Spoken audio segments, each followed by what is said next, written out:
Brilliant Bracey puts Gloucestershire in control in Newport. Both Glamorgan and Gloucestershire claimed 11 points after draws in their opening fixtures. The Sophia Gardens pitch came in for some criticism as the Glamorgan and Northants batsmen plundered over 1,300 runs from an innings apiece, with 6 batsmen reaching hundreds. For this game at Spitty Park in Newport, Gloucestershire won the toss and duly chose to bat. But Marchant de Lange struck with just the 3rd ball of the day to remove Hammond for a duck, caught by Bull. That brought Bracey in at number 3, and he was immediately into his stride and picking up regular boundaries. Another Bracey 4, this time off Lloyd, brought up the Gloucestershire 50, before Dent was trapped LBW by Graham Wagg for 14. Soon after, Lloyd struck to bowl Hankins when the batsman left one he really shouldn't have. Bracey pressed on, however, sending Wagg to the fence twice in an over, and finding the boundary to bring up his 50. Before he reached lunch unbeaten on 65, having helped his team to 101 for 3 at the interval. Bracey continued in the same fashion after lunch, hitting Lloyd to the rope twice in an over. And Roderick looked to be following his teammates' example, picking up some boundaries of his own. Bracey raced towards his 100 and brought it up in typical fashion with a boundary off Wagg, his 17th 4 of the innings. Roderick brought up his own 50 and the team's 200 with a 4 off de Lange. And the Gloucestershire batsmen began to cut loose in the run-up to the tea interval as the partnership approached 200 and began to look ominous for Glamorgan. Roderick fell with the partnership on exactly 200 as the batsman was trapped LBW by Van der Gugten for 88. But Howell picked up where he'd left off with back-to-back 4s off de Lange. Bracey reached his 150 before de Lange got his revenge by bowling Howell for 35. And then Bracey finally fell for a brilliant 152 when he was also dismissed by de Lange, this time caught by Hemfrey. Higgins and Van Buren saw their team to the close without further loss, to leave Gloucestershire on 360 for 6, and in an excellent position entering day 2, thanks to Bracey's sparkling 100. Follow on almost certain after a patchy Glamorgan performance on second day. Bracey's brilliant 150 put the visitors in charge at Newport on day 1 and play closed with Gloucestershire sitting on a commanding score of 360 for 6. Higgins converted that first day momentum into powerful batting, starting the day with a flurry of boundaries off de Lange and Van der Gugten. His strike partner Van Buren wasn't so sharp, getting trapped LBW by Van der Gugten for 25. And it didn't take long for the host to pile on more pressure, as Cook caught Trezell off de Lange, the Gloucestershire batsman dismissed for just 1 after 14 minutes at the crease. Higgins remained, however, and the all-rounder steadily built an impressive knock. His partner Payne fell for 8 before he accelerated through the gears and brought about a fine 100 off the bowling of Labuschagne.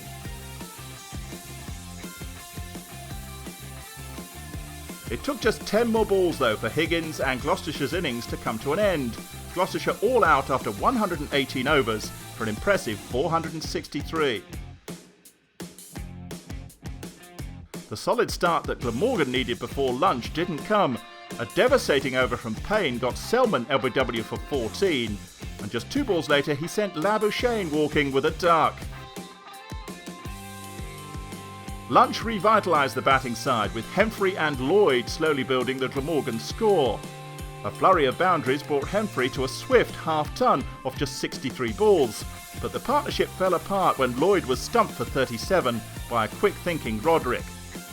And it wasn't long before Hemfrey joined him in the pavilion, Trezell the man to trap the opener LBW for 60. It was a grind for new batsmen Root and Lawler, but they went to tea at 136 for 4. A break that didn't help them. Root bowled by Taylor just 15 balls after play recommenced. As the day wore on, there were increasing opportunities for the Glamorgan batsmen, Lawler and Cook teeing off with consecutive boundaries. But Lawler's free scoring wasn't to last, out LBW to Taylor for 18. The Welsh side were in trouble, 6 down and 300 runs shy of their opponent's total. The experienced Wagg recognised the urgent need for Glamorgan runs, hitting 4 off Trezell, immediately followed by a maximum. Wag and Cook continued upping the run rate, with boundaries flowing off both Taylor and Drizel. Before a bizarre Cook injury, hurting his ankle when turning for a quick double, forced the batsman to retire hurt on 23. This brought Marchand de Lange to the crease, and the Australian picked up where Cook had left off, hitting consecutive fours off Van Buren. But Higgins exacted revenge for his Gloucestershire bowling partner, clean bowling de Lange for just 8 runs.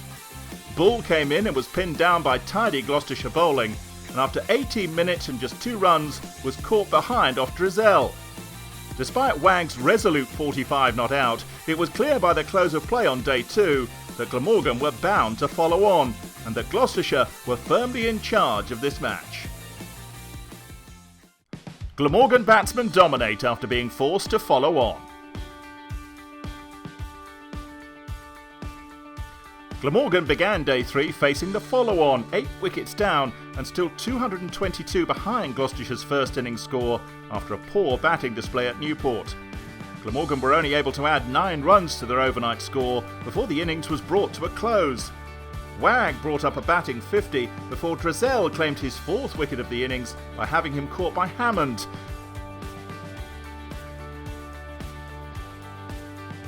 And with the injured Cook unable to bat, Glamorgan were duly asked to follow on 213 runs behind. Selman and Hemfrey dug in their second go, with the Gloucestershire attack holding sway, only the occasional shot in anger bringing them an occasional welcome boundary. They gradually put away the bad balls though, as they were able to bring up a welcome 50 partnership. They reached lunch on 80 without loss to reduce the deficit to 133 and give their side some hope entering the afternoon session. They continued in the same vein after the break, with Hemfrey picking up a 4 and a 6 off Drizel. Both batsmen moved past 50 with little trouble as they found the rope regularly. But Hemfrey fell with the partnership on 133 when he was caught behind by Roderick off Taylor for 58. That brought Marnus Labuschagne to the crease with a platform on which to build, and he took little time to settle with a series of boundaries, including 2 in an over off Drizel. That left Glamorgan trailing by just 18 at tea, an excellent recovery after being asked to follow on. It was turning into a day of domination from Glamorgan as they moved into the lead with 9 wickets in hand, not a bad effort from over 200 behind on first innings. Boundaries came regularly as Labuschagne passed 50 and dispatched Drizel for a consecutive 4 and 6. Selman was in danger of being overtaken by his partner as they both entered the 90s, with another back-to-back 6 and 4 taking Labuschagne to 99. And the Australian did bring up his 100 first, coming up off 112 balls at an excellent rate. Selman joined his partner on 3 figures soon after, as the pair proceeded to bat out the final session untroubled.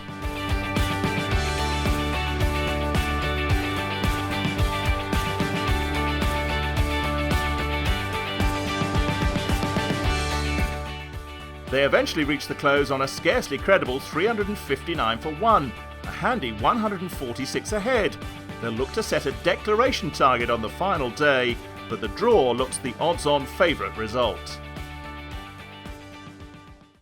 After enforcing the follow-on, Gloucestershire hang on for a draw at Newport.